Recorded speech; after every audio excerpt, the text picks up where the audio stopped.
قل من رب السماوات السبع ورب العرش العظيم سيقولون لله قل أفلا تتقون قل من بيده ملكوت كل شيء وهو يجير ولا يجار عليه سيقولون لله وهو يجير ولا يجار عليه إن كنتم تعلمون سيقولون لله فقل أنى تسحرون قل لمن الأرض ومن فيها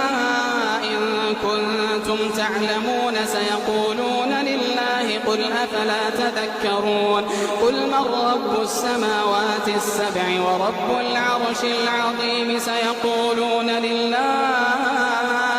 قل أفلا تتقون قل من بيده ملكوت كل شيء وهو يجير ولا يجار عليه إن